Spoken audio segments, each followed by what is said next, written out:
odds are bound to break me, but I ain't busted yet, 'cause I've been called a natural lover by that lady over there. Honey, I'm just a natural gambler, but I try to do my share. Go down gambling.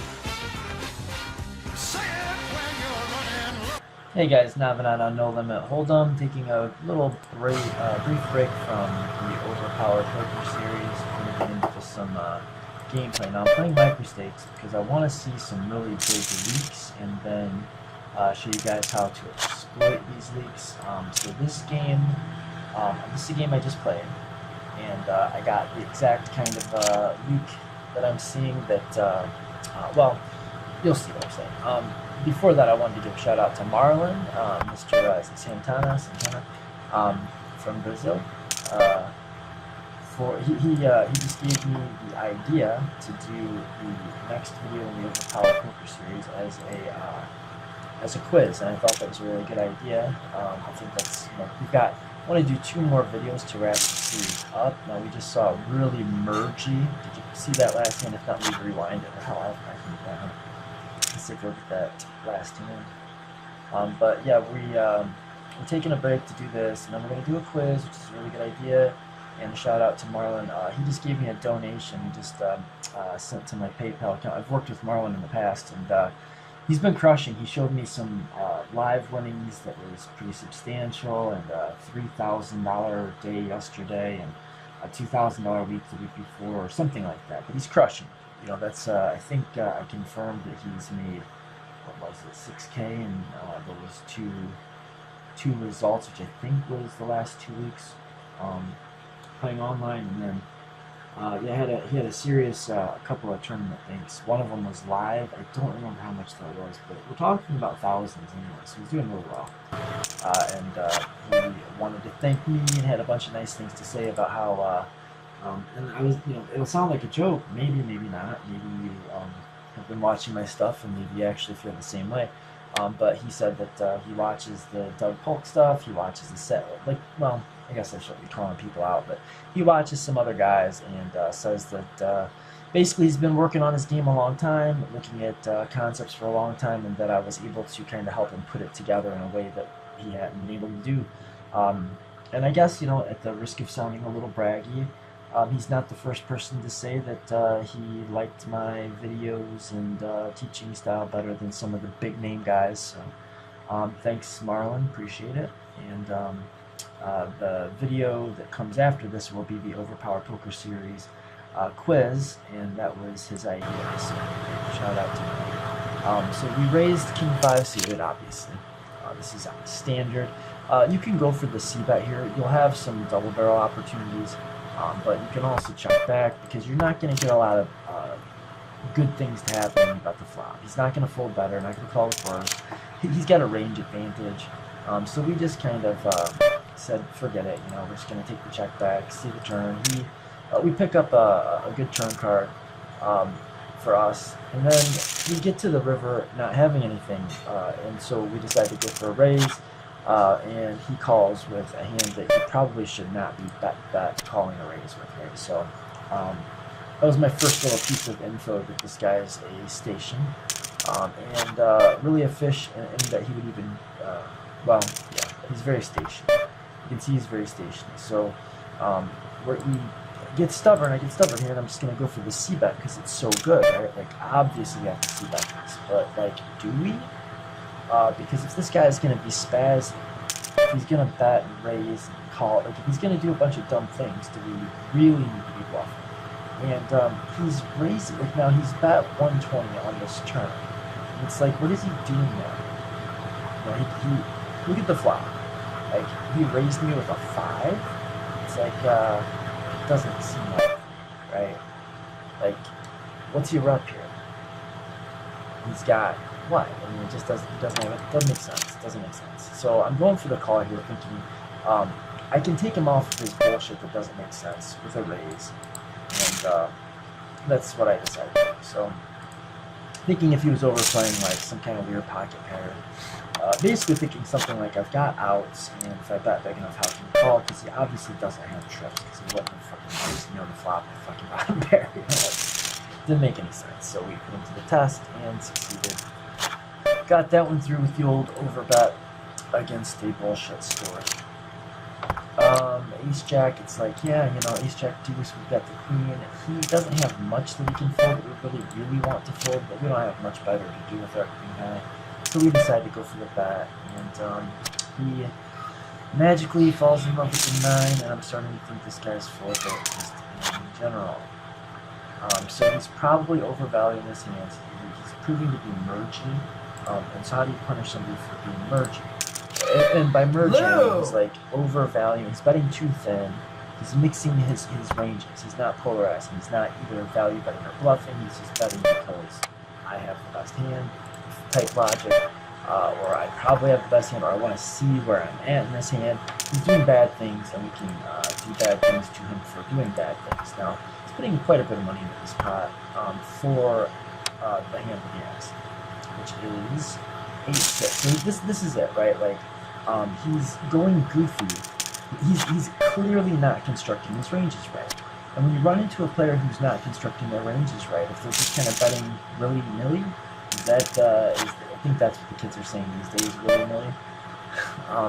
He's just kind of doing willy-nilly things, right? So opening too wide, he's merging his ranges, he's not thinking in terms of value bet and bluff, his bet sizing is ridiculous.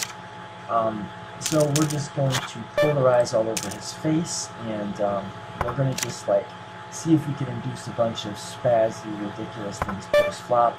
As soon as he starts putting in these like huge overbet raise sizes and bet sizes, I think it can make a lot of sense to just limp. Just even though like limping is typically a bad strategy, like really bad, but don't do it. But once you know that your opponent is not going to like ever fold, then you don't need the fold equity, you don't need the deep balance, and also, like, if you can limp your button and get him to make like really big overbets, and he runs into it just once in a while, he doesn't have to run into it often if he does really bad, dumb things. Like bet ace high on that river. I mean, yeah, he caught me with exactly king high, but he made a little bet with ace high. Like, if he put me on exactly king high, then God love him, right? But probably not what happened. So we go for the check call, then we pick up the 2 pair, and here's the payoff. We can go a little bit bigger than we maybe normally would because he's kind of a sticky station. And we can just go for another potter here because he's going to get stuck to like a lot of stuff. Now, you know, he's going to have some busted draws, and maybe if we check, he bets those. But this is the kind of guy that isn't afraid to go completely spazzy. So we get more value, I think, by betting because we get value from betting, and we can still get him to raise, you know. It's not just like we have to check to induce bluffs. And look at this. We just go for it, and he just fucking pays us off, right? So this was kind of the moral of the story right there. That's raining money. That's raining money. I guess we're not done with the tournament, but I think that was really the thing I wanted to do. Well, let's go to the next game. And see how this, there were some specific things in here too. So now we know some things about our opponent, and let's see how we decide to adjust. Okay, so we missed the flop.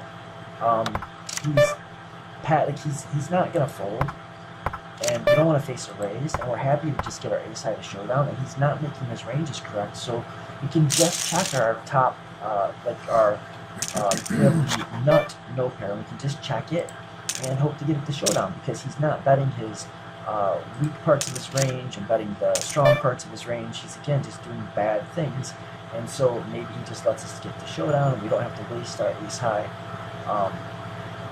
by turning it into a bluff, and bluffs haven't been doing super well against him anyway. Oops.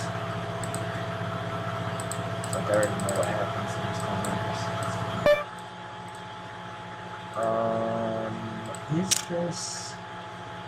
I don't know if this is the last game. Let's see. I'm going to pause here and make sure that this is in fact the last. Yeah, this is the last game. I think this is the right point in the video. If they're not going to watch anything over again. I might just pick out some hands if we get too far along. So we go for the check, and we just give it up, you know. It's a tiny bet, but it's, I mean, you know, maybe we could peel this and hope for like a turn to check raise or something against somebody else, but yeah, against this guy, I think it's just going to be best to just let it go.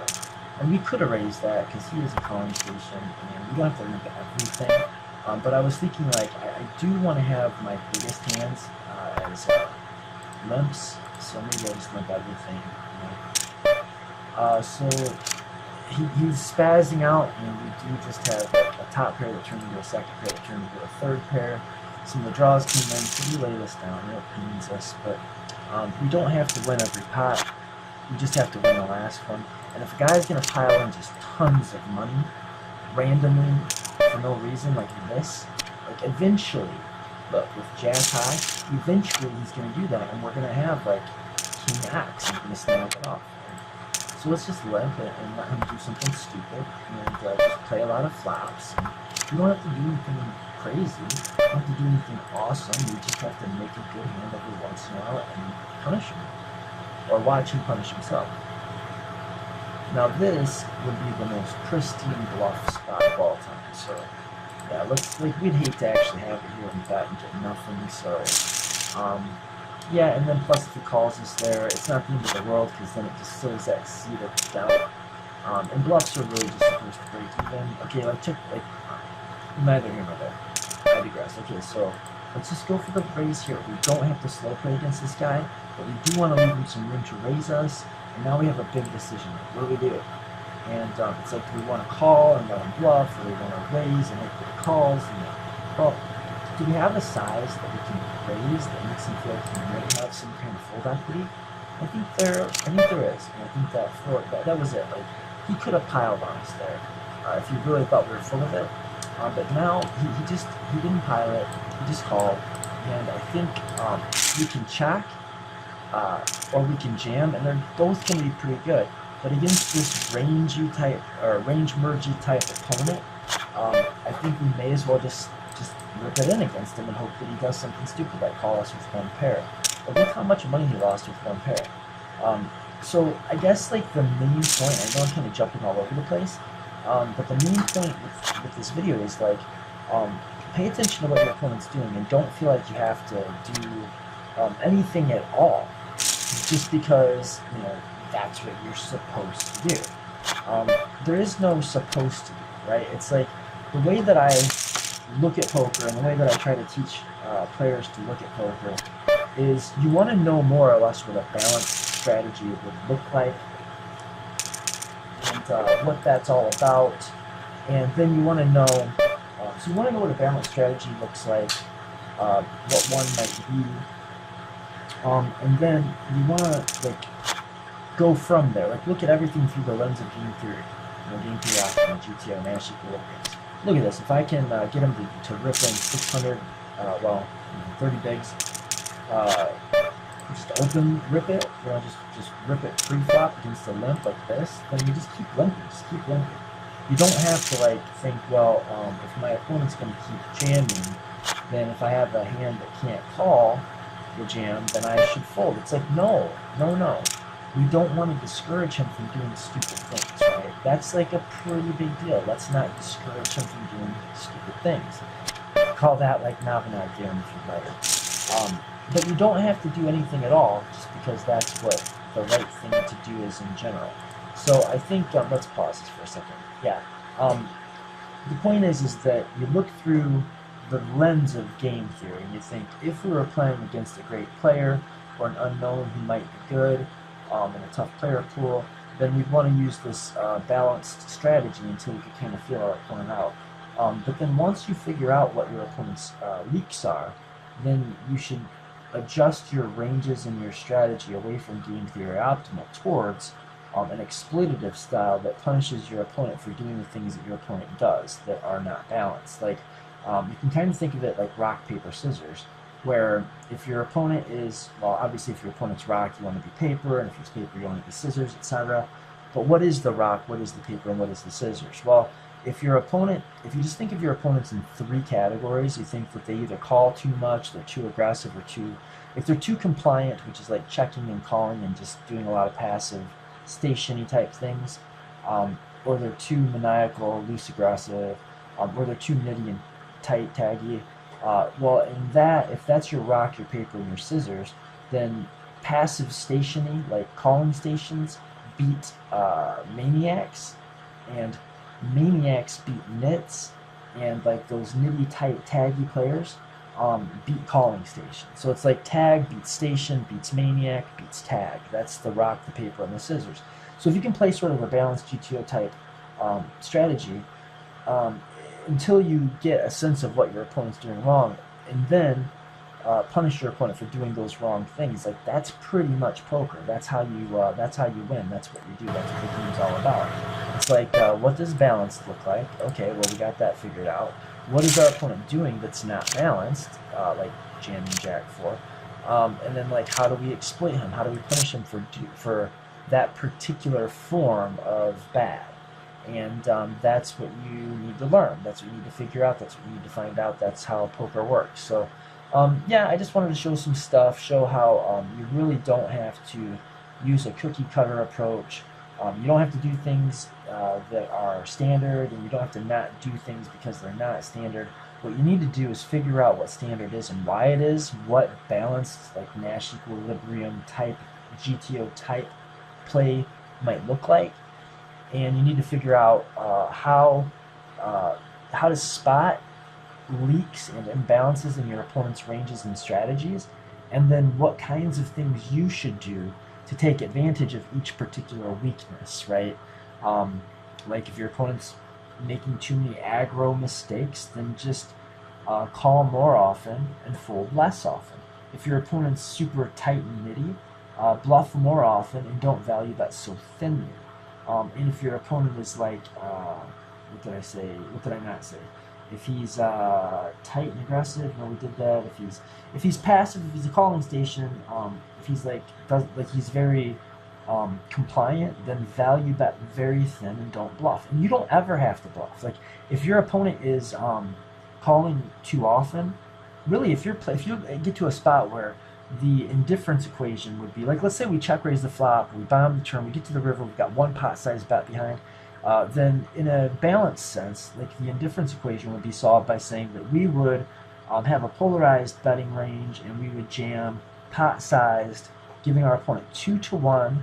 If we bet pot, then say there's $100 in the pot, we bet 100. He's getting 2-to-1 on his money, so we should have 2 value hands for every 1 bluff. That would make him indifferent between calling and folding with his bluff catchers. And if we polarize efficiently and effectively, we turn his entire range into bluff catchers. That's what it really means to polarize.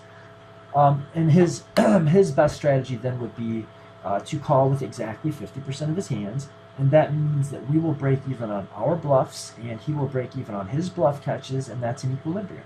But what happens if our opponent doesn't call 50% of the time? What happens if he starts calling at 55% of the time?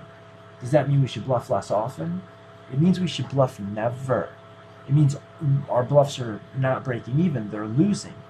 And his bluff catches, so what do we mean by that? Like when we say our bluffs would not be breaking even, they would be losing, which ones are we talking about? We're talking about all of them. So that means that we should not bluff at all. As an example, so we can really make binary adjustments. If your opponent calls too often, stop bluffing. It really is that simple.